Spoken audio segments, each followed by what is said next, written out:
Welcome to Can I Nose Time, the podcast celebrating scent detection for fun. Join us for insights into building a connection in your team, tips for competency and success in competition, and to keep up to date with recent and upcoming scent work events here in New South Wales and around Australia.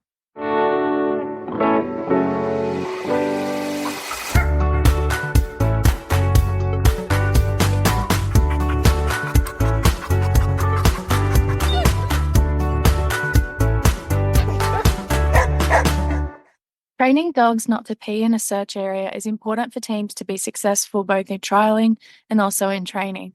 If a dog eliminates in a search area in any trialling organisation, it's an instant dismissal or disqualification. Here are some of our thoughts and suggestions on how to tackle this before it becomes an issue. Hello, Danielle. Hello. This is how we start the podcast all the time. Like we just haven't been chatting about the podcast. Yeah. So we're going to have a conversation today about dogs peeing in the search area when we're searching. Which is a very fun topic. Isn't it? What's the heading going to be? There's probably many options.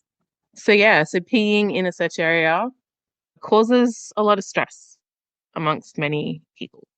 It really does. And I think it can change the way they handle their dog in particular elements as well, which I think is the main reason that I think consistency is probably a good way.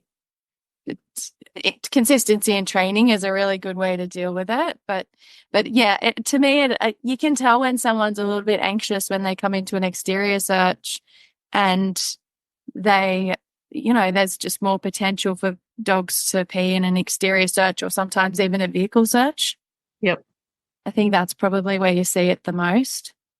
And as you say, it definitely affects handling in terms of how close they are to the dog, how much leash pressure they use, what they do if the dog is sniffing something where there may potentially be pee, like grass or foliage. And the dog may just be searching, but I can see people go on edge when their dog is near those sorts of scenarios. And they start to handle a little bit closer to their dog. They become a little bit more obsessed with what their dog is sniffing with their nose or how they're sniffing. So you start to hover a little bit more. As you can probably tell, I'm saying this from experience. You just have more anxiety. And And when we were talking about this topic beforehand, I did say that for me, I've been very lucky with my dogs and that none of them have been huge peers in search areas. Even my dogs who do like to mark, they don't tend to mark so much in a search area. But none of them are super duper crazy marking dogs. Well, that's lucky for you. I'm really happy for you. I have Sarah, the dog that I trial most with. Over the years, we've worked really, really hard on this. And I think it wasn't just that she likes to mark, but I think she had something go wrong with desexing when she was desexed. And I think that contributed to why she likes to mark literally 20 times up to a start line. And so we've had to work really, really hard on solutions and me becoming a better handler, I think, for her. And there was a lot of conflicts between us early on, I think, when it was something that was always in the back of my mind. And now I think that, we've had that consistency so much over time in the way that we trained that it's not something I'm worried about now, which is good. It's nice to be able to walk into an exterior search and know that she's going to be focused on the search rather than where she can mark in the search. And I think that clarity is the biggest thing. And what do you think was the biggest part of working towards that for you as a team? 100% consistency with how I handled it if she ever did pee in a search area. And also a lot of setting her up for a win. So in terms of consistency with how you handled it, what did you do? As soon as if she went to mark or did mark, we left the search area. And it's peeing. It wasn't just marking. It was the whole lot. We left the search area. She went back in the car like instantly. And there was no opportunity to take her out to pee, nothing. We just back in the car. Do you feel that? So in essence, that is Your way reinforcement? yes, it could be negative. Now we're going to get into the quadrants. Oh crap! Yeah. But basically, that can be you're trying to reduce the peeing behavior, right? So you're wanting it to be punishing because you're wanting the behavior to reduce. Yes. So it could be seen as the problem I see when people do that is that the process taking the dog out of the search area can be quite uncomfortable to watch. I think it depends how you do it. Yeah. That's what I mean, because I mean, I kind of like to just have it be basically a cue for you to be like, okay, we're done, back to the car, and it just becomes like a you pee, we go back to the car, you pee, we go back to the car, and it's kind of very matter of fact, and it's not something that becomes awful to watch. Yeah, I think there's a number of ways you can do it. And look, I'll preface that by saying that first of all, I wanted to set her up for a win. Yep. So she was taken, we went to, she had every opportunity to empty whatever was in there before we entered the search area. Every trial we went literally 20-minute walk before we got to the search area. She was set up for a win, first of all. And it's harder to do in training, but it's still something I'm very conscious of making sure she has every opportunity beforehand so that I wasn't put in that position in the first place. But then if she does pee or it did pee, she's quite reformed. It was very fast information. Yeah, finished. Let's go. Yep. And I kind of liken it to when I'm teaching pet dog people with stuff around the house, right? So there's two situations that come to my mind with this. One is just puppy frenzy biting, mindless baby puppies biting, people can't handle it. That's something where I'll tell people, look, it's the usual stuff you're doing, like redirecting to a toy, asking for an alternative behavior. If none of that is working, simply scoop your puppy up and pop them back in a puppy pen, right? So you're just kind of interrupting, stopping behavior, preventing them from continuing on in whatever they were about to do. Another thing I do with my own dogs when they're getting stupid barky, so sometimes I get demand barky sort of behavior. So say I'm trying to watch TV or I'm on my computer and the dogs might be barking in my face for stuff. That's a situation where I'll be like, oh, cool, time to get out of the room then. And I literally just walk them out of the room and close the door in their face. Right? But so both of those things, like time to go out of the room or time to go in your puppy pen, like both of those things are kind of like, oh, well, too bad. Let's just do this thing. It's not, no, stop. And I'm not getting angry at my dogs. They've just caused me to create this picture. And I think the thing with peeing that upsets me sometimes is when I see people do this and I know it can come out really sort of automatically because you see your dog peeing and it's like, no pee. But I think that people need to be careful that it's not becoming a really sort of harsh correction. And with the verbal often comes a really good yank on the lead. Yeah, because you're trying to, and I get it. It's like this, it's a reaction. Yes, most people do it unconsciously. Yeah, which is, I think, why it has to become something like, for me, I got a lot of practice at this because I was always expecting, I had to be super wary of my handling, that I created such a chain right from the start, getting out of the car, taking her to pee, walking her on a collar to the search area vicinity, putting on her harness, not at the start line. I have feelings about that too. But, before we went into a search or in staging area, wherever, her harness went on then. As soon as she's finished the search, the collar goes back on. And all of those cues were built into, so it didn't become just about my reaction. It was really setting her up for a win.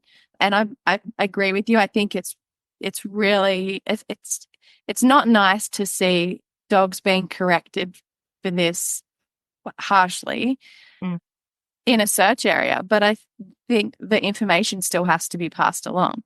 Yeah.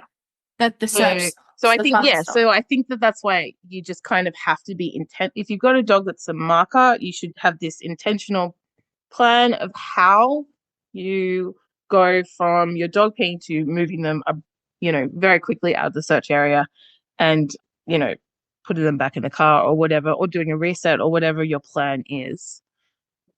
But I agree with you. I actually think the biggest part of this whole question is actually to do with the setting them up for success part of the equation. If I'm doing too much of the stopping the search, putting them back up because they're peed, then to me, I'm actually missing the biggest opportunity for solving the problem, which is creating clarity for searching, creating drive for searching. Because if you have a dog that is fully driven to search, they are going to ignore pee because they want to find the odor.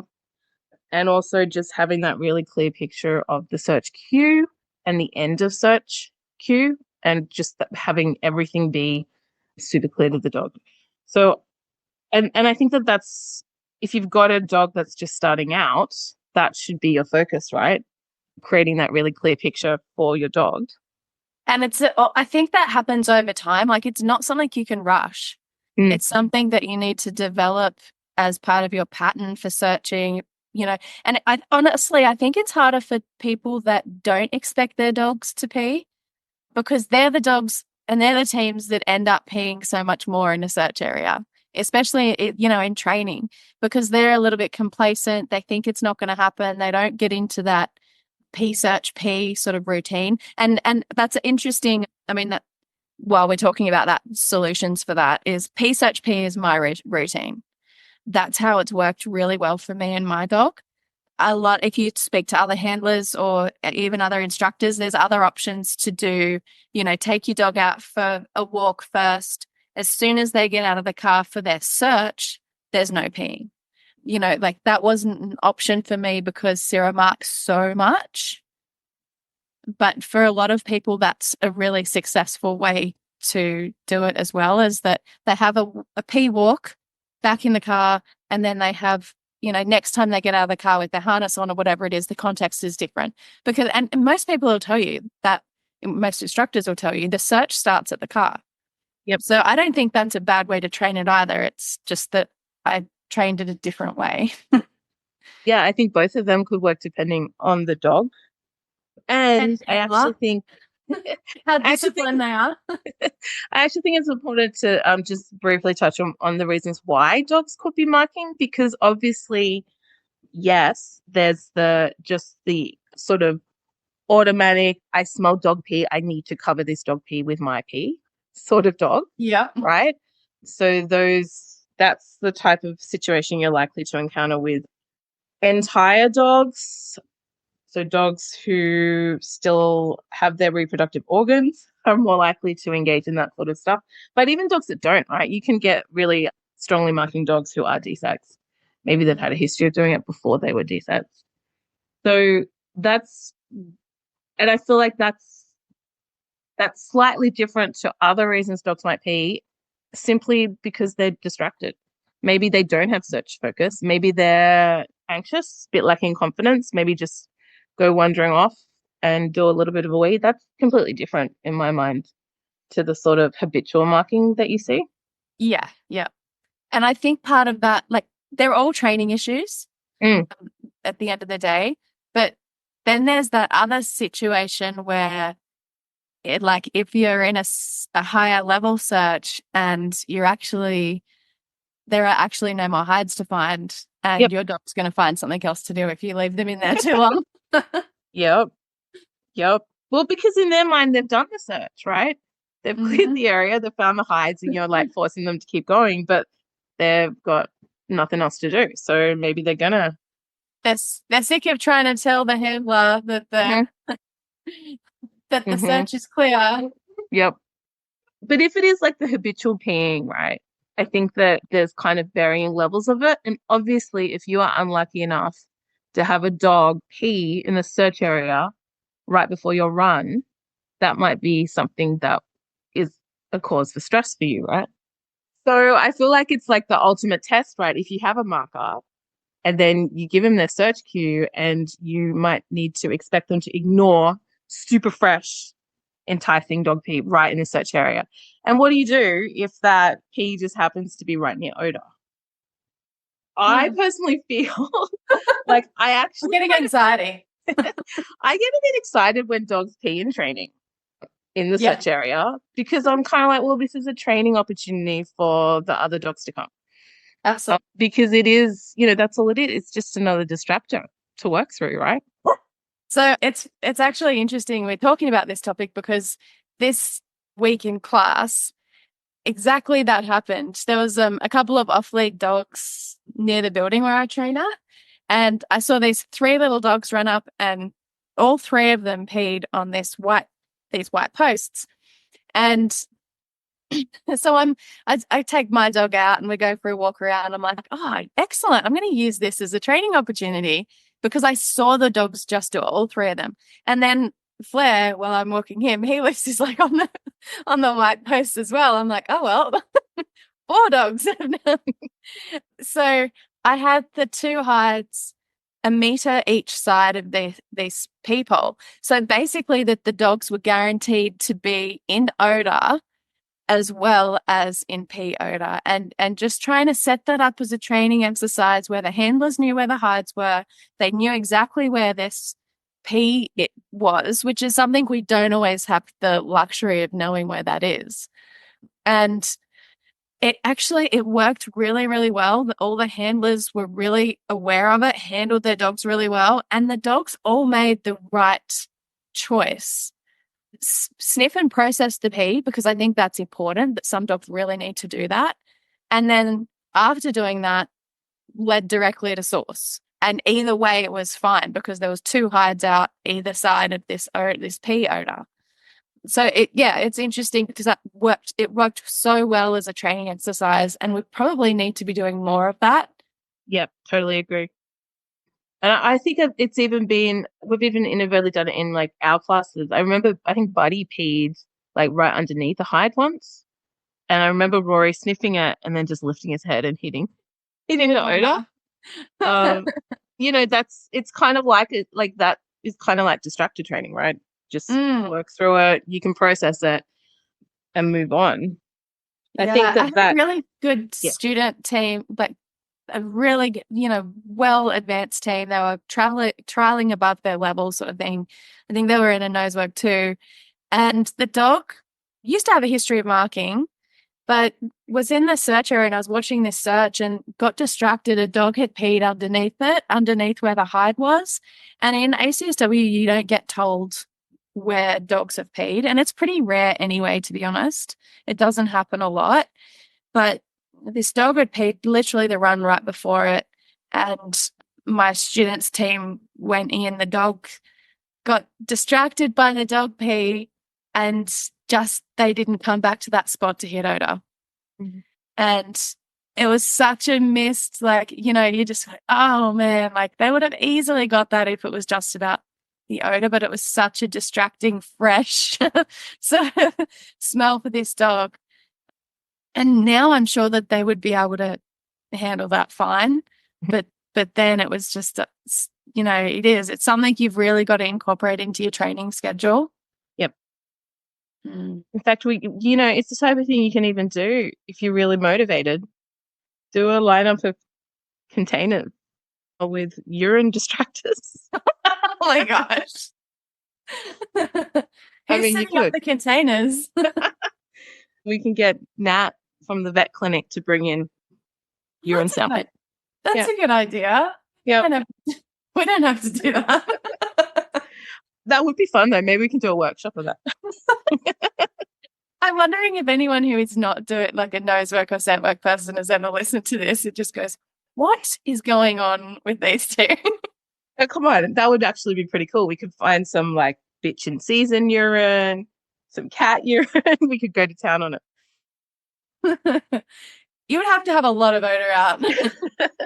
A lot of like target odor.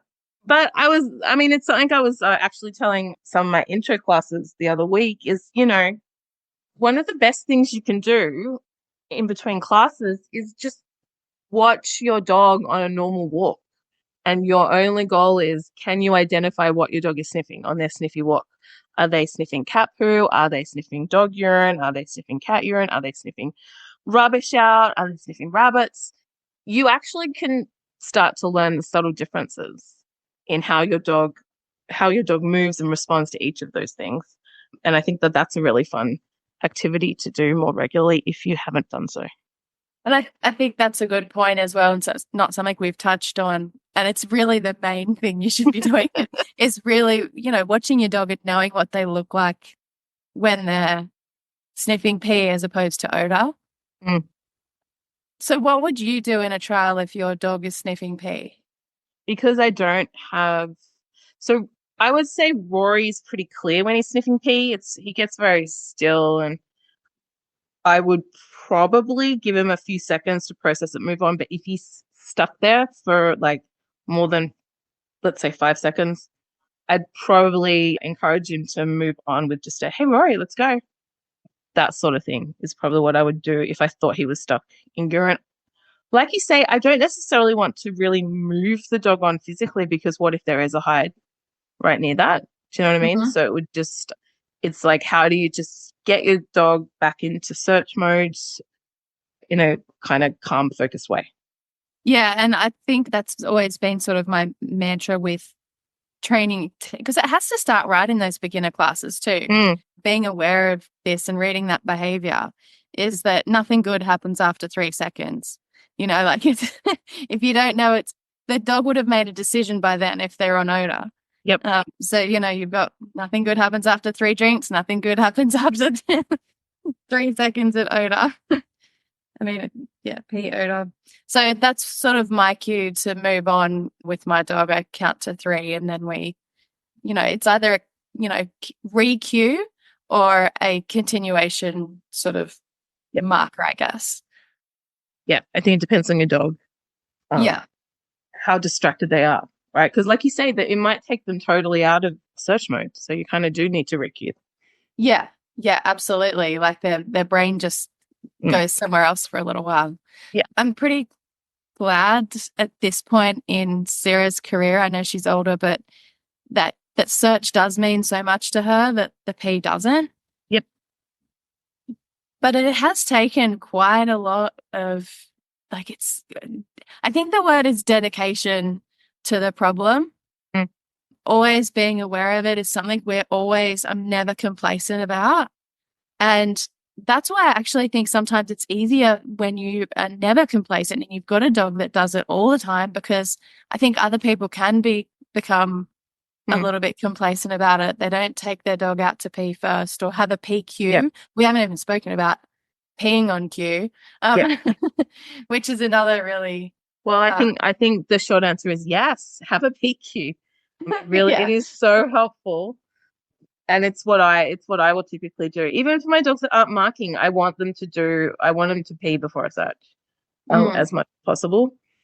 I think that's kind of one of the good things with most, well, not all, but most trial sites. Typically, as you move from the car park to wherever you need to go, there's usually an opportunity to toilet your dog along the way. I always give my dogs that opportunity with a PQ. What is a PQ? It's just whatever you use to encourage your dogs to toilet. And I think you kind of can train it as a behavior in an effective way. If you are using your PQ and like maybe 90% of the time your dog isn't peeing on cue, then I would suggest a PQ. Yeah. It's not actually being effective. That just brought to my mind this. I've seen some dogs that, their handler gives them the cue and the dog sort of lifts their leg but doesn't do anything. I just Yeah. Well, I mean, that's a sign maybe that they're empty, and so you're all good to go. At least they're trying. You're good to go. Yeah. So yeah, I definitely think work on your PQ. And also I've seen this a lot with less experienced teams. They don't realize that they haven't given their dog enough opportunities to pee, especially if you're traveling, right, and your dog's been in the car. Like getting them out and doing one toilet may not be enough. You may need to, take them for a longer walk and really make sure that they've had the opportunity to pee. With some of my beginner classes, the dogs get so excited to come to nosework that they almost feel like getting out of the car and then being told to pee is not fun. So, they just want to get into the building and do their sniffing. So, just getting into the routine. If we get out of the car, we don't go directly to the search. We're going to go here. We're going to do our toileting, practice your PQ, reward them. I reward them with, if my dog doesn't yet know what this PQ situation is all about, I'll reward them with food if they pee on cue. Absolutely. Yep. Yeah, and I think it's such a good way to but make it rewarding that there's something rewarding before and after the search, because it can be difficult to keep up that, when you're a student, particularly in a class, or if you're at a trial, sometimes you feel like you're rushing, you've got to rush to make sure people aren't waiting for you. But my words of advice to my students every single time is, I would rather wait than your dog pee in the search area. Absolutely. And I don't think people should be afraid to ask, like at a trial between search runs, is there somewhere I can take my dog to pee? Yep. Don't be afraid to do that. Every single organizer and instructor is going to prefer that you have addressed that first. Yes. Yeah. Because no one likes judges and stuff. No one wants dogs peeing in their search area. No, they don't, because it is one of those things that can set up the next teams to maybe not be quite as successful. Yeah. And create way too much conflict between the handler and the dog. Yep.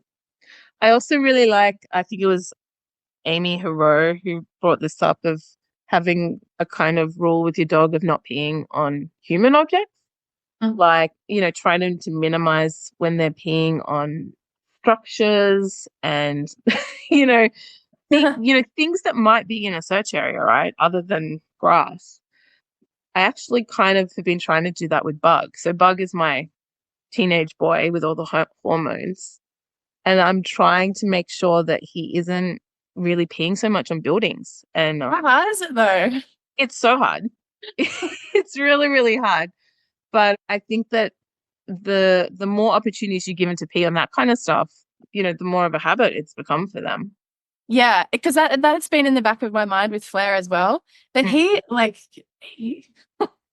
it's impossible to stop. It's impossible to stop, especially when a whole lot of other dogs have already peed in that building corner, right? Exactly. And I think in America they have a bit better attitude with that type of thing than we do here. And I'm like, how good would that be if everybody in Australia suddenly decided that we're only going to pee in,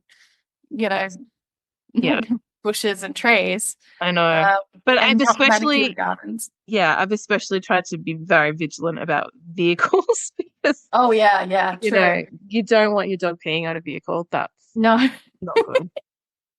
No. But yeah, it's hard. And even, I mean, some of my client dogs, when I'm walking them and, I haven't been in their lives their whole life, I've got dogs, anti-sex male dogs, who will pee on any object that comes into their visual frame, and it makes me feel bad because sometimes you see tradies kind of leaving their tools out on the grass in front of a house and stuff. And, these rampant peers will get in there before I even have the chance to realize. I'm like, no, don't pee on a toolbox. Oh, I know. Yeah. Oh, it does. So just basically what I'm trying to say is just build good pee habits from the get-go. Yes. Well, who would have thought we could have spoken about dog pee for so long? Yep. You're all welcome. Yep. I'm really inspired though to at one stage do a pea container lineup. So that's gonna happen. Well, let me know when you're doing that and I'll come. I think it would be really fascinating. Yeah. Yeah. Definitely need access to a vet because I ain't running around after my dog. Yeah, they take samples for a living, right? Like that's yeah. It's totally doable if you've got access to a vet. Yeah. I reckon we should do it. You can never go too far with your nosework training. No. Yeah. All right. Well, on that note, let's wrap it up here. Yeah. Teach your dogs a PQ, people. A PQ and just set them up for success. Yeah, absolutely. I think that's the main like path to success is making sure that they have every opportunity to learn it, then practice it, train it. All right. Thank you. We will talk again soon.